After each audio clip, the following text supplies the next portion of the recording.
Welcome to Donmar TV News Channel.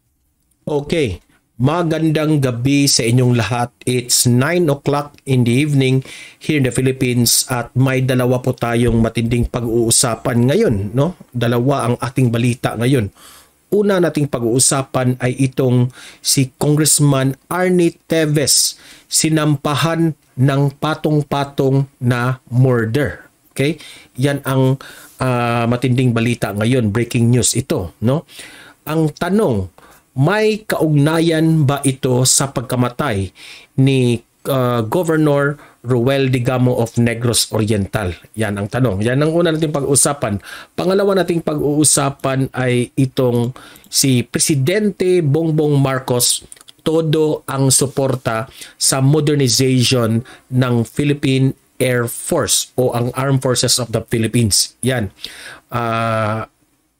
Pakinggan natin at panoorin natin ang balita tungkol dito. Kung tama ba itong ginawa ng ating Pangulong Bongbong Marcos na i-modernize itong Armed Forces of the Philippines at mga kagamitan nito. Okay? Yan ang itatalakay natin. But bago ang lahat, bago natin ito itatalakay, help me na i-like at i-share itong video natin sa Facebook at sa YouTube para makalat ito sa taong bayan. Marami ang makakita sa ating balita. Okay? Sabay-sabay tayong mag-like and share sa Facebook at sa YouTube. 1, 2, 3, go! Thank you very much. And also guys, itong Donmar TV, please consider na i-subscribe at i-follow sa Facebook at sa YouTube para lagi kayong updated sa mga balita na kagaya nito. Okay? Sabay-sabay tayong mag-follow and subscribe. Ready? 1, 2, 3, go! Thank you very much. So, unahin muna natin itong balita tungkol kay Presidente Bongbong Marcos na todo ang suporta sa modernization ng Armed Forces of the Philippines at ang kanyang mga kagamitan nito, no, ng Philippine Air Force. Okay? Pakinggan natin ang speech ni Presidente Bongbong Marcos. While this equipment will boost the readiness of our Air Force to respond to any contingency, there is still a need to further improve our capabilities to effectively cover our territory. Muling nagpahayag ng suporta si Pangulong Ferdinand Marcos Jr. para sa pagpapatuloy ng modernisasyon ng hukbong sandatahan lakas ng Pilipinas. Ayon kay Pangulong Marcos Jr., kailangan pa itong maisulong upang epektibong mabantayan ang teritoryo ng Pilipinas. Ito ang binigyan diin ng Pangulo sa turnover ceremony ng C-295 medium lift aircraft para sa Philippine Air Force sa Pampanga. Ang C-295 medium lift aircraft ay isa sa 3 units na na-acquire ng Pilipinas sa bansang Spain sa ilalim ng AFP Modernization Program 2. Magsisilbi itong airlift support kapag dumarating ang mga kalamidad o sakuna at maaaring gamitin sa pagpapatrolya sa mga karagatang sakop ng bansa.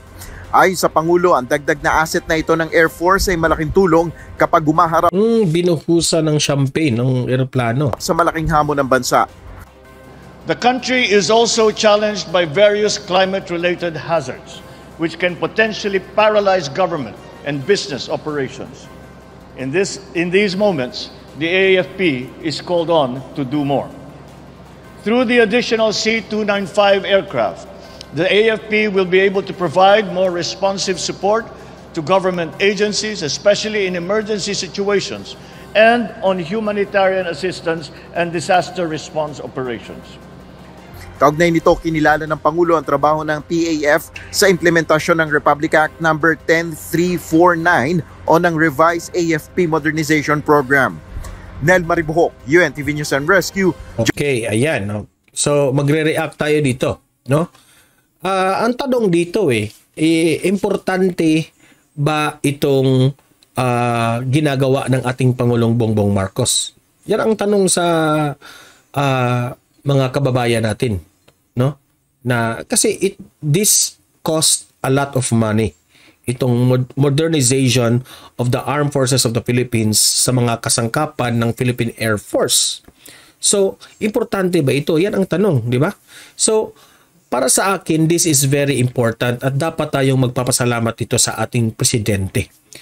Ito ay importante dahil itong mga equipments na ito, itong mga eroplano na ito na mga high-tech at modernized na mga kagamitan ng AFP for example, yung eroplano na yan, ito ang magpapatrolya sa ating karagatan, no? Ng sakop ng bansa natin. So that is very important, no?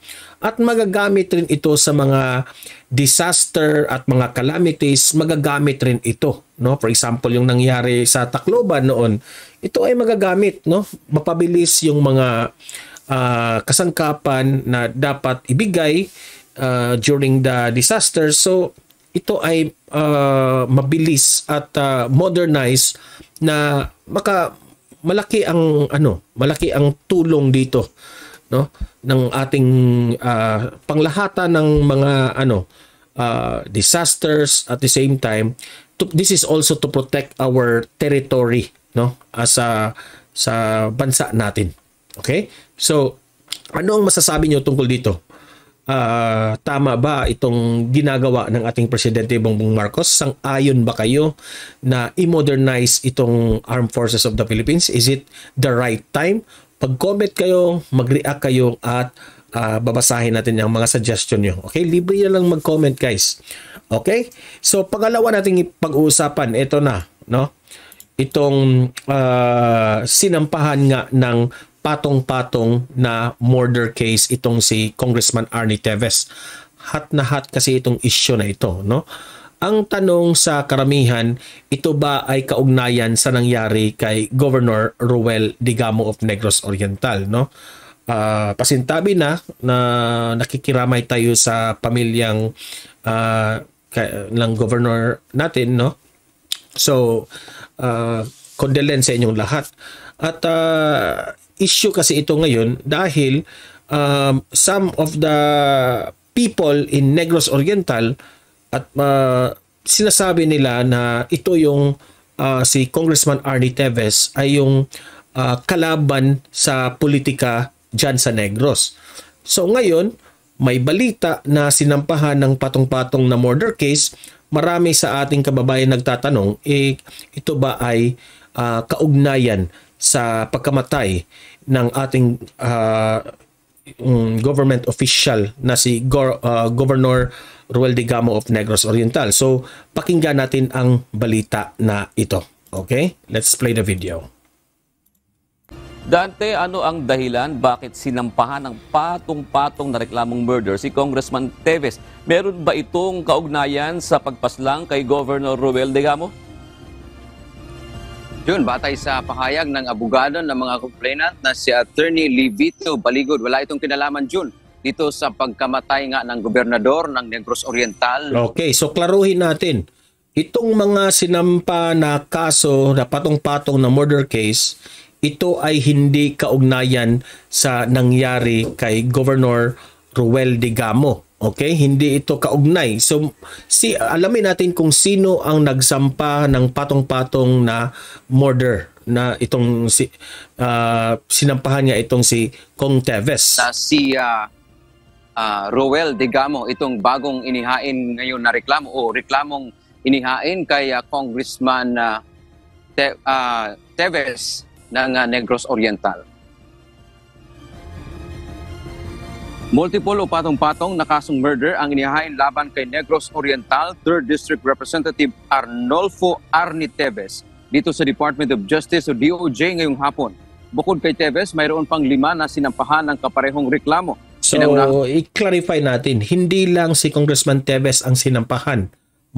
Meron pang 5 personalities na sinampahan rin ng murder case. Okay? Ng Philippine National Police Criminal Investigation and Detection Group o PNP-CIDG. Pero marami ang nagtatanong dito, bakit ngayon lang ito isinampa? No? Na sabi dito sa balita kasi itong mga murder na nangyari this is way back 2019 raw. At pamilya ng mga biktima ang So nakapagtataka kung bakit ngayon pa yan sinampa kay Congressman Teves. Paghahain ng reklamo.